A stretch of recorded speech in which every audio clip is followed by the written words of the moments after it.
All right, folks, hello and welcome back to online English class. Hope you guys are doing well today.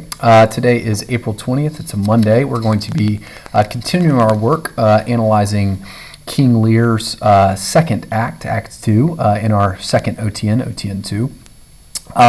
Before we do that, I'd like to just walk through our top of the week announcements quickly. All right, so quick reminder, the AP exam is on May 13th, all right, so we'll be finishing up our content on King Lear. We'll be taking the King Lear test, and then we'll be spending the week prior to the exam just preparing for and reviewing all of the components that you will need to know in order to successfully write a response to that prose close analysis. Okay, there is also a new procedure for your discussion grade. Okay, so previously I had just asked for you to leave a daily comment on the YouTube video. But now what I'd like for you to do is leave a comment with either a question about the content that was discussed in the lecture, a summary of what was discussed. If you can't think about a question that you would need answered, if you can't think of one of those, then simply just summarize what was discussed. Do not give me all your notes, just give me one sentence, okay, 2 sentences. Today we discussed blah, blah, blah, blah, blah, blah, blah, right? Or a reflection, a personal reflection on what was discussed. This was interesting to me in that, or this related to this, right? So again, you're responding to the content. Now, typically, your discussion grade comes from my evaluation of your posture in class, your note-taking in class, your attitude in class, and your verbal contributions to the class. Obviously, I can't evaluate any of those things, so in order to give you a discussion grade for the 6th unit during the purely online portion of the class, well, what I'd like for you to do is just participate in the comments section of the YouTube video. All right, so make sure that you're getting that done on a daily basis. Aside from that, you need to make sure that you complete OTN 2, all right, and we're going to begin OTN 3. Remember that these OTNs for this unit, they don't need to be written in formal prose. These are informal note records of what you heard in the lecture. So you need to probably go back after the lecture's over and make some interpretive assertions that help sort of make what you've jotted down in the lecture make sense. But you don't need to write them down in like an essay form with textual evidence and commentary on the textual evidence and all of that stuff, okay? Obviously, we're going to be finishing up OTN 2 today, and in the beginning of class tomorrow, we're going to be beginning OTN 3, our analysis of Act 3 tomorrow with our SQ3R, then analyzing it on Wednesday and Thursday. Then we'll be beginning Act 4 probably this coming Friday, right? Spending another couple days on Act 4, then another couple days or 3 days on Act 5. Then we'll be spending a day preparing for your test and then writing your test. And then we'll spend the rest of the course getting ready for your exam and working on your quarter 4 essay. All right, so if you're in the AP course, you just need to make sure that you are working on those OTNs and completing your progress checks on a weekly basis. You have one due at 3 p.m. this Tuesday, and your next one, progress check 8, is obviously just going to be due next Tuesday. All right, so it's very simple. All right, the succinct summary of your homework, you just need to make sure you're working on those progress checks. Make sure you're rereading Lear, making sure you master the details of the plot and the character arcs in the play. Again, don't just emphasize what I talk about in the lectures. You need to reread the whole thing, all right, so that you can talk about various areas of the text in whatever I ask you, however I'm going to evaluate your knowledge of the play whenever the test comes around, all right? And then you need to complete OTN 2. All right, aside from that, you've got your ongoing assignments, your quarter 4 essay, which is the short but perfect essay challenge, due May 20th, and your MWE for the road, which is due again May 20th. All right. So after May 13th, obviously content in the course will sort of wind down. It'll close down after the exam. But you will be able to turn this work in, all right, this quarter 4 essay and your MWE for the road as late as May 20th, okay? Obviously, you can do it earlier than that, but that is the deadline, all right? So let's go ahead and jump into our analysis of OTN 2, our analysis of Act 2, all right? So in our class on Friday, we conducted an SQ3R for Act 2 as a whole. We simply just summarized what happened, and then we began the process of analyzing how the characters in the subplot, specifically Gloucester, Edmund, and Edgar, are developed in Act 2. All right.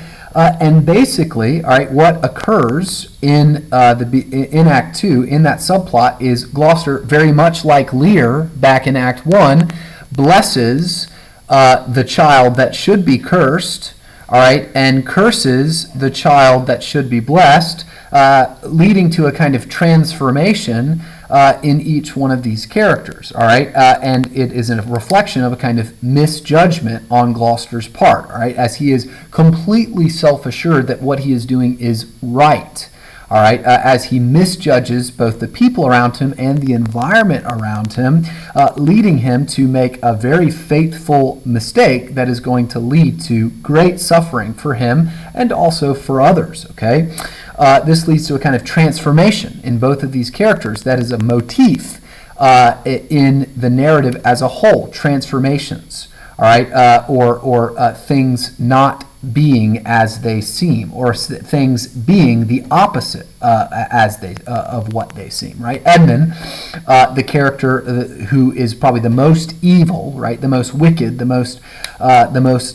most self-serving and violent of all the characters, which we'll see that sort of violence and deceit develop through the course of the narrative, is blessed and heralded as a heroic and honorable son.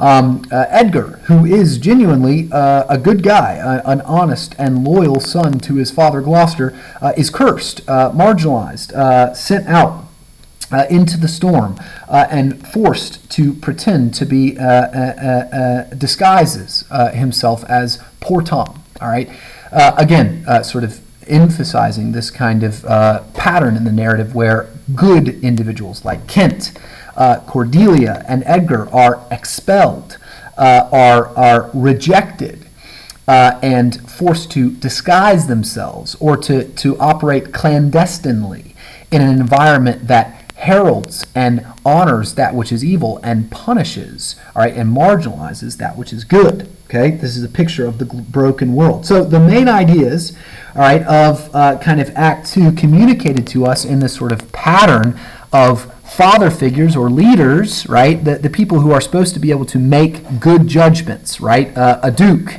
and a king, right, and also significantly fathers, all right, people who are individuals who are responsible in part for the leadership of their family, right. Note that there are no mothers in either of these families referred to. I wonder where they are, right, probably dead or divorced, I don't know, all right. But this repeated pattern of sort of blessing the wrong children illustrates a couple things. Number one, it illustrates the character's blindnesses. But on a more existential level, right, on a more philosophical and theological level, it illustrates Shakespeare's kind of meditation on an existential reality about a world that isn't as it ought to be. Okay, so the world, the environment that we live in is broken and flawed, okay, and capable of misrepresenting itself, all right, of good seeming bad and bad seeming good in this broken world, all right, and also not only is the world not as it ought to be, but the creatures that inhabit that world are not as they ought to be, doubling the possibility and probability and inevitability even of misunderstanding, misbelief, and misevaluation. Misjudgment, misbelief, and misevaluation in this sense are not the exception, right, but rather the rule in the broken world. Right? Does that make sense? Okay, and so in turn, that which is good, true, and loving, as a rule, okay, are misjudged and misevaluated, leading to their suffering. Just as those who are wicked and deceitful are, as a rule, misjudged and misevaluated, and therefore destined to prosper. Okay? That is evident in all of these sort of transformations that are occurring in Act 2. And moreover, the men who are responsible to lead their families and peers, the sort of principal protagonist of the narrative, Lear as king, Gloucester as lord, both as fathers, believe themselves to be capable of proper judgment. Believe themselves to be capable of judging their surroundings accurately. Okay? And they have exerted a kind of existential totalitarian control up to this point in their lives, and importantly, they are wrong. Okay? Though they fancy themselves good men, all right, like most of us tend to do, fancy ourselves as good, fancy our beliefs true. Okay? Nobody believes anything that they don't believe is right. Hence, it wouldn't be a belief. All right? They believe themselves, like actually the typical individual does, deserving of respect and affection. Okay? They fancy themselves good leaders, capable of just governance. But they are in reality neither deserving of respect and affection or capable of just governance. All right? They're disconnected from reality and their value systems and epistemic frameworks, their worldviews. The way that they view the world and interpret it and think that they know things, we would call that their epistemic framework, is self-serving, unjust, and unloving, and it's going to hurt their kingdoms, their communities, and their families. All right?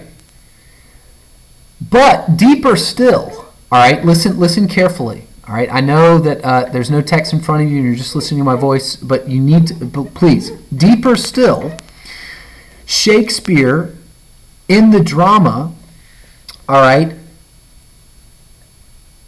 develops a kind of lurking question that is even beneath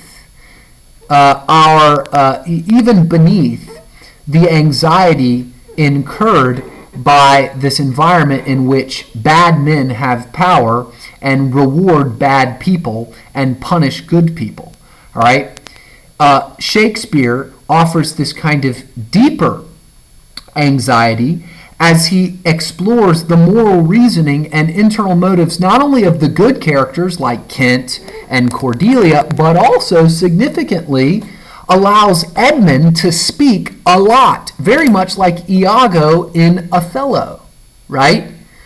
And Edmund's moral reasoning or ethical system, okay, which is ostensibly or seemingly bad. He's obviously like not nice. He's not like a good guy. He's not like a guy you would want to go and slap on the back and be like, "Hey, buddy, let's be best friends." He'd probably end up, killing you or something, right?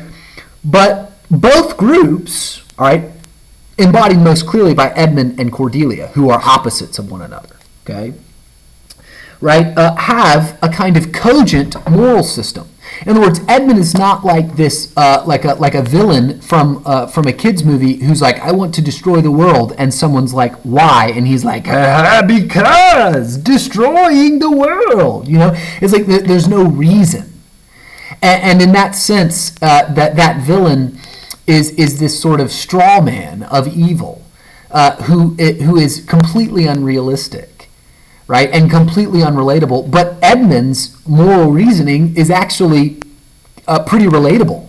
He's been wronged by Gloucester, and he's angry about it, and he wants a better life for himself. And if that makes him do mean things to Edgar and Gloucester, then so be it, because he's been wronged, right?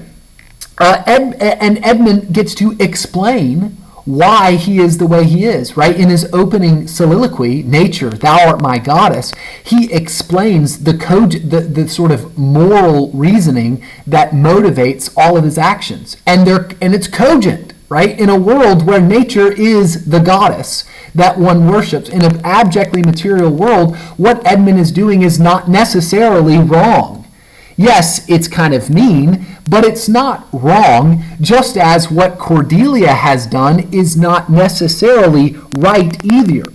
Okay, so there's this lurking suspicion that given the reality of a broken world, given the fact that misevaluation and misjudgment is the rule, not the exception, we, as the reader of the play, who judges Cordelia good and judges Edmund bad, are just as capable of misjudgment in this chaotic world, in this chaotic, broken world. It is possible that Edmund is right and Cordelia's sacrifices are meaningless, that she obeys, that Kent and Cordelia are staking their lives on obedience to laws that simply don't exist and will not be enforced. Okay? The only law it is possible, all right, that Shakespeare sort of introduces us the possibility of, the only law, very much like Heart of Darkness, is the law of nature. Kill or be killed, eat or be eaten. Empower yourself or be exploited. Survival of the strong at the expense of the weak. Each character, all right, in light of this sort of broken world, in light of the realities that are incurred by this broken world, has to respond to the call to develop an ethical code that reflects their understanding of that which is good. Okay? Now, the problem with all that is that good and our notions of the good, Shakespeare is constantly reminding us, are compromised by the environment in which we live, and also the hearts by which and minds by which we make those judgment calls. All right. So, okay, some complicated stuff, some important kinds of realities explored in the play up to this point. All right, let's consider how these impressions, all right, are developed in the central plot. Okay, so if we open back up to Act 2, Scene 1, we begin to see that in Lear's kingdom, a sort of transformation is occurring in Lear's kingdom, and the people are beginning to recognize that that bad things are coming, that war is coming. The Curran tells Edmund in Act 2, Scene 1, that he has been hearing of likely wars between Cornwall and Albany. All right, Cornwall, husband of Regan, and Albany, husband of Goneril. Okay, and Edmund says, well, I haven't heard about them yet. And Curran says, well, you will if you haven't. All right, war, in other words, is coming. All right, so Lear, who in Act 1 fancied himself a good king and fancied his abdication of his power something that he was doing for the benefit of the kingdom, right, has divided his kingdom in the worst possible way. He has divided it between two power-hungry men and their power-hungry wives, all right, Goneril and Albany, and Cornwall and Regan, right? This was a foolish division of the kingdom that basically was always destined to dissolve into war. All right. Once again, this was another decision, all right, by Lear that he was fully convinced was right. That was very obviously wrong. Okay. This also sort of dramatizes the social effects of personal blindness, of Lear's personal blindness. Right. In other words, an individual is not the only, in a broken world, right? In a broken world, an individual is not the only person who suffers for that wrongdoing. Okay? That wrongdoing is sort of transmitted to the rest of the environment. That's dramatized for us by this bad decision and the wages of Lear's miscalculation. All right? The wages of Lear's misjudgment of the good, of that which is good to do, is beginning to infect the rest of the kingdom as well. All right, so obviously we have Edmund's blessing here, all right, that happens in Act 2, Scene 1. Okay, and then Kent's fight with Oswald. Okay, so I want to talk about Kent's characterization in Act 2, Scene 2. All right, now he picks his fight with Oswald, and he just basically roasts Oswald a lot and beats him up some. And then, okay, Edmund comes out, breaks up the fight. Cornwall comes. Cornwall puts Kent in the stocks. Kent seems like a kind of stupid rabble-rouser. All right, he's thrown into the stocks. Oswald is like licking his wounds, being like, oh man, he beat me up. All right, and all of this sort of characterizes, in Act 2, Scene 2, all right, Shakespeare continues this motif of things not being as they seem, right? So Kent, on the surface, just kind of seems like this idiotic fool of a man who obeys Lear in a kind of unsophisticated way that is devoid of all kinds of careful thinking. But when he's left alone, right? In other words, he's forced to appear that way in his kind of morally absurd environment, in which good cannot be performed in the light of day, undisguised, right? So Kent continues to have to sort of be disguised. Good has to be done in a clandestine way. At the end of the act, after he's sort of rabble-roused the whole act, and he gets thrown in the stocks like a common criminal, right, which is another kind of transformation that occurs in Kent's character. He, like all the other characters in the narrative, are sort of they're going through these transformations. Kent, a once respected, highly valued advisor to the most powerful man in the country, right? A lord, a man with political power and respect and repute, is here thrown into the stocks like a disorderly, drunken fool of a man. All right, but at the end of the scene, right, Kent's sophistication, Kent's thoughtfulness comes out. He's doing what he's doing for a reason. He's trying to sow discord between Goneril and Lear to help Lear see that Goneril and Regan are truly, right, what is worst for the kingdom. All right, and Kent's devotion to Lear is not simply a personal devotion to like a tyrant, okay? His ultimate goal, Kent, as characterized in this paragraph, is the good or the well-being of the kingdom. He's a servant of the kingdom, all right? He pursues that ideal, right? So he says, good king, right, referring to Lear, right, that must approve the common saying, thou out of heaven's benediction comest to the warm sun.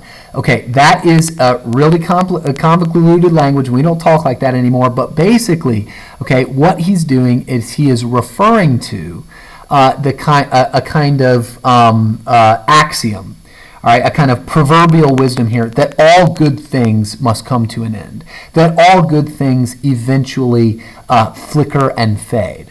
All right, so he's reflecting on the fact that Lear used to be a good king, but Lear's goodness is beginning to flicker and fade. Lear's judgment is not what he thought it was. Perhaps Lear wasn't as good a king as he thought he was, even. All right, but it's clear that Lear's goodness, Lear's sort of ability to judge that which is right and lead well is diminished. Okay, so Kent is not an idiot. Kent is thoughtful, yet he's still faithful to Lear. Why? Well, because he understands, all right, that Cordelia, he's in communication with Cordelia, and as he prays for the light of the sun to help him read the letter from Cordelia, all right, as he is in the stocks because of Cornwall, right? He sort of prays for this kind of hope that Cordelia embodies. All right, Kent is working for, once again, working for and loyal to that which is best for those around him. He is in this sense loving. He is motivated by a kind of love and service, even at the cost of his own comfort and well-being and status. All right, he is committed to pursuing what is good and best for those around him. All right, and he's in contact with Cordelia, and he's helped ushering in her return, who will, hopefully for Kent, reestablish a kind of justice and good governance of the kingdom. All right. Now, this impression is once again kind of affirmed for us in Kent's characterization in a funny conversation that he has in Act 2, Scene 4 with the Fool. All right. So Lear and his traveling partner, the Fool, arrive outside of Gloucester's castle, where Kent is imprisoned. All right, and Lear obviously sees that Kent, his messenger, who he does not recognize as actually Kent, but rather his disguised servant, all right, is troubled that his servant has been put in the stocks. And while Lear is kind of meditating or brooding on this reality, Kent and the fool have a conversation, okay? All right, and one of Lear's attendants says, made you no more offense but what you speak of? All right, so in other words, he's just asking him why is in the stocks, and Kent says, none. How chance the king comes with so small a number? All right, so what is implied here is that those knights that Lear wanted to hang on to are beginning to dwindle. You want to know why? Because they, unlike Kent, recognize that Lear is no longer relevant, and following Lear, therefore, is no longer expedient, and therefore they begin to abandon him, right? So Kent, why is Lear's posse so small these days? And the fool says, and thou hadst been set in the stocks for that question, thou well deserved it. In other words, you're an idiot. That's a stupid question. You ought to be put in the stocks just for asking it. Why, fool? And the fool kind of schools Ken a little bit. He says, well, set thee to school, to an ant, to teach thee there's no laboring in the winter. All that follow their noses are led by their eyes but blind men, and there's not a nose among 20 but can smell him that's stinking. Let go thy hold when a great wheel runs down a hill, lest it break thy neck with following. But the great one that goes upward, let him draw thee after. When a wise man gives thee better counsel, give me mine again. I would have none but knaves follow it, since a fool gives it. In other words, all right, all these men have abandoned Lear because Lear, like a great wheel going down a hill and spinning out of control, is going nowhere but down. And following him, holding on to that wheel, is going to cause you to break your neck and suffer. All right? When someone gives you better advice than that, better practical counsel than that, you can give mine back to me, because I wouldn't have anyone follow my advice except for a fool, because a fool is the one who gives it. All right? The fool then says, the reason why I'm here is because I'm a fool, right? I'm an idiot. I'm supposed to do foolish things, right? What's your excuse? Kent, again, just adding to the jokes, well, where'd you learn this, fool? And the fool says, well, not in the stocks, Kent. In other words, right, this is somewhat confusing here, but you just need to know, let me simplify it for you, right? Okay, the fool and Kent are doing the same thing, following Lear, okay? They are both faithful to Lear. Kent and the fool are both of Lear's most faithful servants, all right? Both are kind of also in disguise, right? Kent disguised as some sort of lower born knight who isn't actually Kent, and the fool, a wise individual, a faithful and moral individual, disguised as a mocker of all that is wise, all that is good, a mocker of all that is moral, right? So again, this is heavily ironic, okay? And then the fool, who is doing what Kent is doing, following Lear, loyally, faithfully, mocks Kent for following Lear, and tells him that if you weren't an idiot, right, you'd leave him like the rest of them did. If you had some, common sense, if you were worldly wise, if you knew what was best for you, and you weren't dumb, okay, and you reasoned according to the same worldly standards that other people operate on and function and call common sense. If you did that, then you wouldn't be here, right? You, like me, are a fool, the fool ironically says, okay? So in a sort of common Shakespearean motif, the fool here is sort of ironically a spokesperson of deep wisdom, as he references the kind of Pauline assertion that God, when God is going to accomplish his purposes in the world, when good is going to happen, he uses, all right, and perhaps you're familiar with this language if you know your Bible well, 1 Corinthians 1:27, which is the promise that God will use the foolish things of the world to shame the wise, the weak things of the world to overthrow the strong. All right, what he means by that, all right, what Paul means by that is very similar to kind of what the fool is saying here, right? What Paul means by that is when God's purposes occur on earth, it doesn't mean that he's going to use like literally idiots who are irrational, okay, and like don't know what 2 plus 2 is. It means that God's purposes, whenever they are revealed in the world, seem stupid to people who operate according to uniquely or specific or exclusively worldly principles. They don't seem wise. They're not worldly wise. It doesn't seem like you have any common sense. Okay?